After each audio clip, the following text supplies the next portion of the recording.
Earlier today, I spoke exclusively to Russia's top diplomat, Sergey Lavrov, about President Trump's push for a Putin-Zelensky summit. Lavrov told me bluntly there is no meeting plan. Take a listen to some of what he had to say. So bottom line, there's no meeting plan. President Putin said clearly that he is ready to meet, provided this meeting is really going to have an agenda, presidential agenda. So that's a big if. There's no meeting planned, Mr. Foreign Minister. That's a big if. You're saying there's no meeting planned right now. Kristen, I'm awfully sorry, you're not listening. There is no meeting planned, and I'm not challenging this. But you cannot, I think, understand what I am saying. Putin is ready to meet with Zelensky when the agenda would be ready for a summit. And this agenda is not ready at all. President Trump suggested, after Anchorage, several points which we share. And on some of them, we agreed to show some flexibility. Okay. When President Trump brought those issues to the meeting in Washington, with Zelensky present together with his European sponsors, he clearly indicated, it was very clear to everybody that there are several principles which Washington believes must be accepted, including no NATO membership, including the discussion of territorial issues. And Zelensky said no to everything. He even said no to, as I said, to canceling legislation prohibiting the Russian language. How can we meet with a person who is pretending to be a leader? President Trump was asked about Lavrov's comments today and about what comes next. Well, we'll see. We're going to see if Putin and Zelensky will be working together. You know, that's like oil and vinegar a little bit. They don't get along too well for obvious reasons, but we'll see. And then we'll see whether or not I would have to be there. I'd rather not. I'd rather have them have a meeting and see how they can do. Joining me now is Ukraine's first Deputy Foreign Minister, Sergiy Kyslytsya. Mr. Deputy Foreign Minister, thank you so much for joining me. I really appreciate it. Well, thank you for inviting me. Well, I had the opportunity to speak to Russia's foreign minister earlier today, Sergey Lavrov, and he told me that as of right now, there is no meeting scheduled between President Putin and President Zelensky. He said first there needs to be an agenda established, and he said that agenda is a long way off.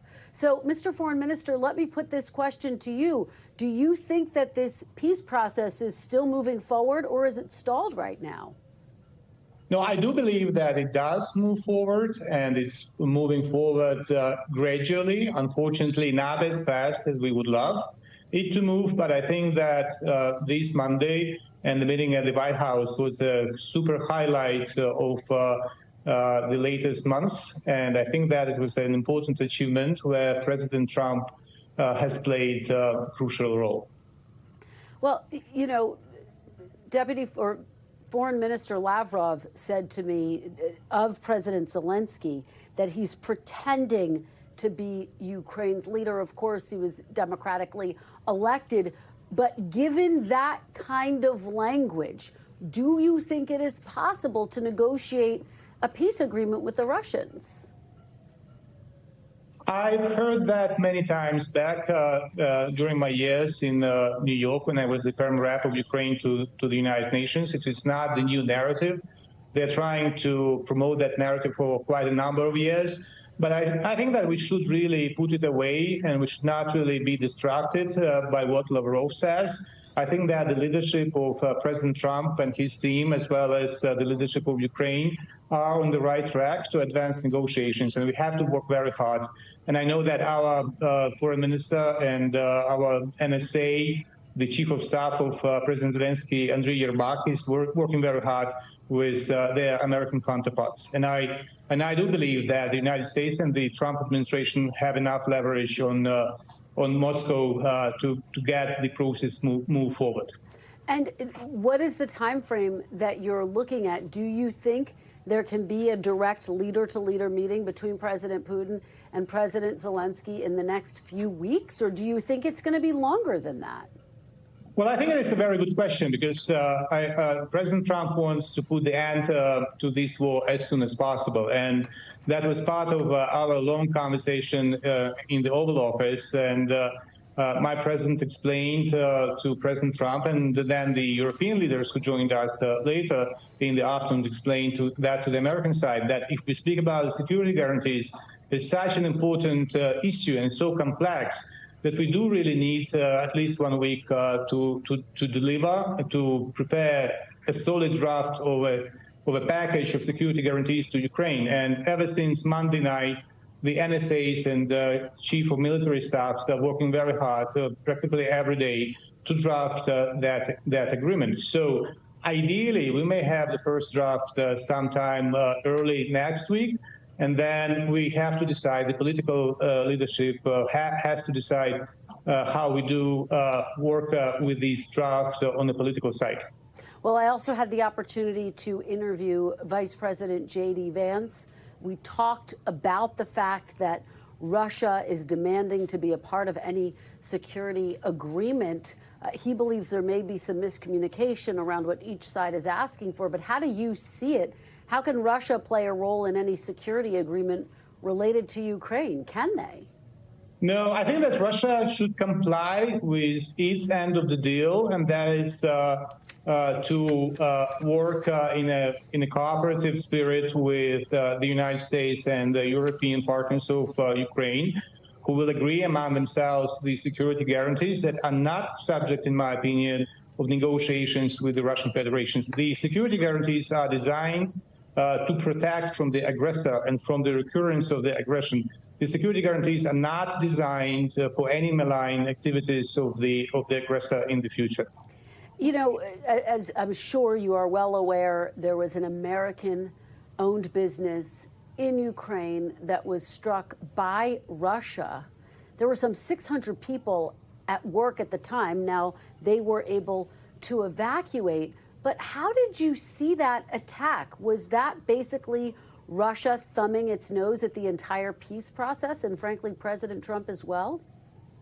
Well, absolutely. I think it's absolutely a provocative move by Moscow. They knew very well that it is one of the places where the American investments working hard in Ukraine, and they deliberately attacked the American investment to undermine probably to undermine the conversations that we have with the U.S. administration on a very serious package of trade and economic cooperation, as well as mutual investments. So that was a deliberate provocation by Moscow, and it should be seen like that. And then we hope that that the United States will reply and react in a proper way to that provocation. Well, just big picture, you have the attack on the American-owned company. You have the fact that Russia will not agree to a ceasefire, which President Trump has asked for.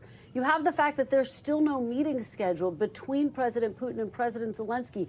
Do you think Russia is serious about trying to get a deal, or do you think they're just stringing along President Trump and all of you?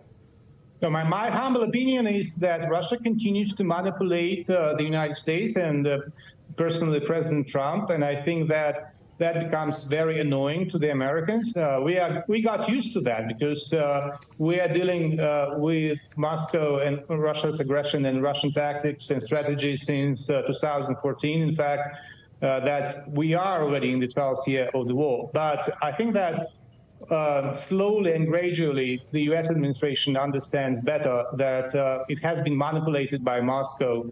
I see no signs that there is readiness on Putin's side to have meaningful conversations, and that he's ready for a meeting of a bilateral meeting or a trilateral meeting that we discussed in Washington on Monday. Well, let me ask you, if that meeting doesn't happen in a matter of weeks, or if there's nothing at least on the books in a matter of weeks, what do you think the United States needs to do in order to apply pressure? Should they impose more sanctions on Russia?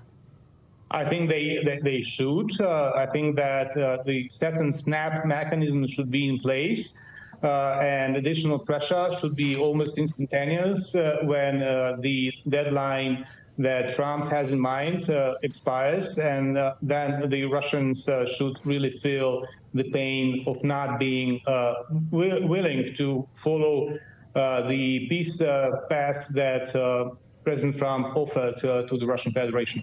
In my conversation with Foreign Minister Lavrov, I tried to get him to really lay out what exactly Russia is asking for as a part of any peace agreement. He wouldn't get into a number of specifics, but clearly Russia wants to keep much of the territory that it's illegally seized, and arguably even more. Is that a non-starter for Ukraine, or is there such an effort and desire to end this war that that's something that you think would be considered at this point?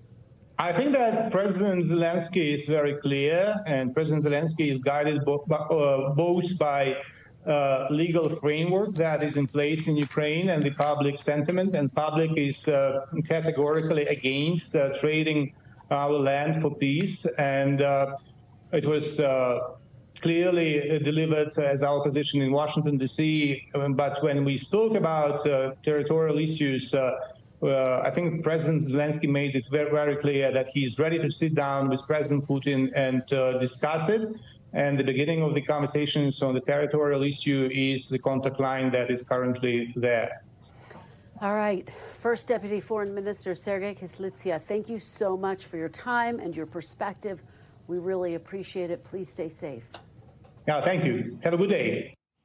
We thank you for watching, and remember, stay updated on breaking news and top stories on the NBC News app or watch live on our YouTube channel.